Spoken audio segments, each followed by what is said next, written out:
Welcome to Cage Fighter, the first episode of 6SPORTS that's going to be based on MMA. This was just a fast thing I put together, so just bear with me. First episode by myself, I'm testing a new camera out too. Just trying something new. So on the first episode, we're going to go over UFC Fight Night that's happening on March 20th. It's Brunson versus Holland, which is going to be an amazing fight. But I'm going to go over the fights that might interest you, and there's a lot of names on these Fight Night cards that might not stick out. So I'm just going to go over the important ones. It's too hard to research everything. I'm doing hockey, basketball, lately soccer. So for me to go research a bunch of names that I probably won't even remember that night, it's just impossible. So there's 3 fights that stuck out to me, but one was canceled, which sucks. It was HUNSUCKER versus TUIVASA. TUIVASA he's interesting to me because he looks chubby, but he does spin kicks, excellent striker, just amazing, and I really was looking forward to that fight. It sucks, but I can't wait to see him again. That was a fast cover on that fight. So the next fight we're gonna go over on Greg Gillespie and Brad Riddle. Gillespie is 13-1. Brad Riddle is 9-1, which is good. Someone's gonna get it too. Gillespie hails from New York, only lost to Kevin Lee, and he's a strong striker.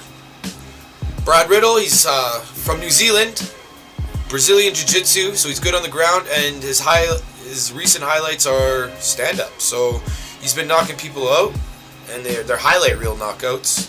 I'm going to go with Brad Riddle on this one, though. So if you guys want to make a bet, or you guys want someone else to give you some knowledge, what they think, I'm going to go with Brad Riddle. So let's hope he doesn't. Then I'm going to go on to the main event, because it's a fight night, there's not too much going on. This is going to be a short video. Whatever. We're just going to go through things. So it's Brunson versus Holland. We'll go over Brunson first. He's from North Carolina, NCAA Division II wrestling. He was, while he was in college. He's a 21-7 record. Notable losses in the UFC were Whittaker, Anderson Silva, which is also noticed as robbery of the year when that fight happened. I didn't mean to kick that. Also, we have Ronaldo Souza, who he lost to as well. He's always been a top fighter, and of course, he lost to the champion Izzy. Talked a lot of trash, and Izzy came out and showed him some karma. His notable wins are Machida, who's in Bellator now, Raya Hall, who just recently beat Anderson Silva, then he lost his next fight, and Dan Kelly.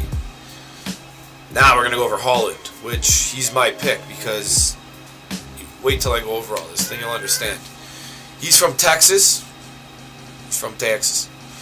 Second degree black belt in Kung Fu. He's also a black belt in Jiu-Jitsu under Travis Lutter. If you watched UFC back in the day, Travis Lutter was a big name. Never a champion, but a big name. He's 21-5, Cage Fighter of the Year 2020, Breakthrough Fighter of the Year 2020, and he's never been knocked out. He's lost, but he's never been knocked out. It's been submissions or decisions. Notable losses in the UFC, there's only 2, Brandon Allen and Thiago Santos. Impressive, and those were his earlier fights. Notable wins, Ronaldo Souza, as you can tell, that was one of the ones Derek Brunson lost to, Darren Stewart, and Anthony Hernandez. So, with that being said, I think this is a gatekeeper fight where it's going to get him to the next step to the belt. And I think Holland's going to be a future champion if he keeps up what he's doing. So I'm going to go Holland over Brunson because Brunson just seems like a gatekeeper to me. Anyways, like I said, I'm going to keep this short. Stay tuned in for more episodes of 6SPORTS. We're going to be producing a lot more. And thank you for your time. Have a good one, ladies and gentlemen.